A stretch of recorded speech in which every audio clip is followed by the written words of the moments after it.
नमस्कार, स्वागत है स्टडी विद आर के गौतम यूट्यूब चैनल में। आज देखेंगे सामान्य अध्ययन के महत्वपूर्ण प्रश्न जो जूनियर शिक्षक भर्ती यूपी टेट और एस टेट के लिए महत्वपूर्ण हैं। तो शुरू करते हैं।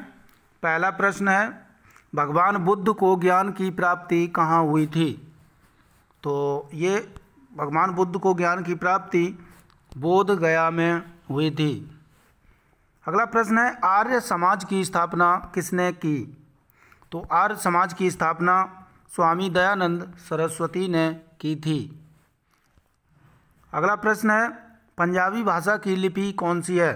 तो पंजाबी भाषा की लिपि गुरुमुखी है। अगला प्रश्न है, भारत की मुख्य भूमि का दक्षिणतम किनारा कौन सा है? तो भारत की दक्षिणतम किनारा कन्याकुमारी है। अगला प्रश्न है, भारत में सबसे पहले सूर्य किस राज्य में निकलता है? तो सूर्य सबसे पहले अरुणाचल प्रदेश में निकलता है। अगला प्रश्न है, इंसुलिन का प्रयोग किस बीमारी के उपचार में होता है? तो इंसुलिन का प्रयोग जो होता है वो मधुमेह रोग में होता है, जिसे डायबिटीज बोलते हैं। अगला प्रश्न है, बिहू किस राज्य का प्रसिद्ध त्यौहार है? तो बिहू किस राज्य का प्रसिद्ध त्यौहार है? ये असम का है। अगला प्रश्न है, भारत का प्रथम गवर्नर जनरल कौन था? तो भारत का प्रथम जनरल गवर्नर विलियम बेंटिंक था। अगला प्रश्न है, कागज का आविष्कार किस देश में हुआ? सबसे पहले कागज का आविष्कार किस देश में हुआ? तो ये हुआ है चीन में। अगला प्रश्न है, गौतम बुद्ध का बचपन का नाम क्या था?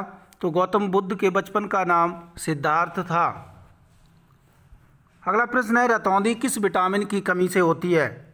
तो रतौंधी विटामिन ए की कमी से होती है।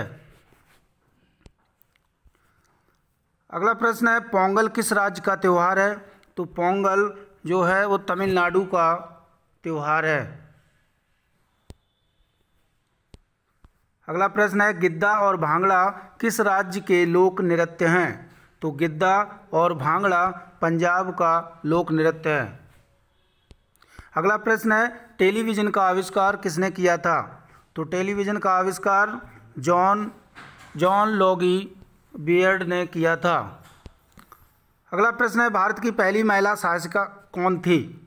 तो भारत की पहली महिला शासिका रजिया सुल्तान थी। अगला प्रश्न है, मछली किसकी सहायता से सांस लेती है? तो मछली किसकी सहायता से सांस लेती है?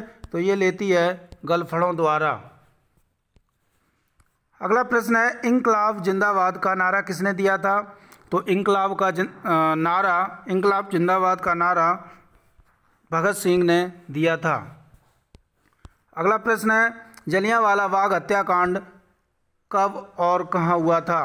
तो ये हुआ था 1919 में अमृतसर। अगला प्रश्न है, 1939 ईस्वी में कांग्रेस छोड़ने के बाद सुभाष चंद्र बोस ने किस दल की स्थापना की थी? तो ये की थी फॉरवर्ड ब्लॉक की। अगला प्रश्न है, पंजाब केसरी किसे कहा जाता है? तो पंजाब केसरी लाला लाजपत राय को कहा जाता है। अगला प्रश्न है, सैंडर्स की हत्या किसने की थी? तो ये की थी भगत सिंह ने। अगला प्रश्न है, 1857 ईस्वी के विद्रोह में किसने अपना बलिदान सबसे पहले दिया था? तो 1857 की विद्रोह में सबसे पहले बलिदान मंगल पांडे ने दिया था। अगला प्रश्न है, भारत की पहली महिला राज्यपाल कौन बनी थी? तो ये थी सरोजनी नायडू, ये पहली महिला राज्यपाल थी। अगला प्रश्न है, माउंट एवरेस्ट पर 2 बार चढ़ने वाली पहली महिला कौन थी? तो ये थी संतोष यादव। अगला प्रश्न है, ब्रह्म समाज की स्थापना किसके द्वारा की गई? तो ब्रह्म समाज की स्थापना राजा राम मोहन राय द्वारा की गई थी। अगला प्रश्न है, स्वामी दयानंद सरस्वती का मूल नाम क्या था? तो स्वामी दयानंद सरस्वती का मूल नाम मूल शंकर था। अगला प्रश्न है वेदों की ओर लौटो का नारा किसने दिया था? तो वेदों की ओर लौटो का नारा स्वामी दयानंद सरस्वती ने दिया था। अगला प्रश्न है रामकृष्ण मिशन की स्थापना किसने की थी? तो रामकृष्ण मिशन की स्थापना स्वामी विवेकानंद ने की थी। अगला प्रश्न है वास्को डिगामा भारत कब आया था? तो वास्को डिगामा भारत 1498 ईस्वी में आया था और ये कालीकट आया था। अगला प्रश्न है वास्को डिगामा कहाँ का रहने वाला था? तो वास्को डिगामा पुर्तगाल का रहने वाला था। अगला प्रश्न है हवा महल कहाँ पर स्थित है? तो हवा महल जो है वो जयपुर में स्थित है। इसे पिंक सिटी भी कहा जाता है। अगला प्रश्न है सिख धर्म का संस्थापक किस सिख गुरु को माना जाता है? सिख धर्म का संस्थापक किस सिख गुरु को माना जाता है? तो ये माना जाता है गुरु नानक देव को।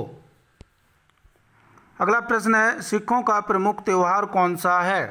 तो सिखों का प्रमुख त्यौहार वैसाखी है। अगला प्रश्न है लौह पुरुष किस महापुरुष को कहा जाता है? तो लौह पुरुष किस महापुरुष को कहा जाता है? तो ये कहा जाता है सरदार पटेल को। अगला प्रश्न है नेताजी किस महापुरुष को कहा जाता है? तो नेताजी सुभाष चंद्र बोस को कहा जाता है। तो ये थे महत्वपूर्ण 35 प्रश्न। प्रश्न अच्छे लगे हों तो लाइक और सब्सक्राइब शेयर ज़रूर करें। Thank you.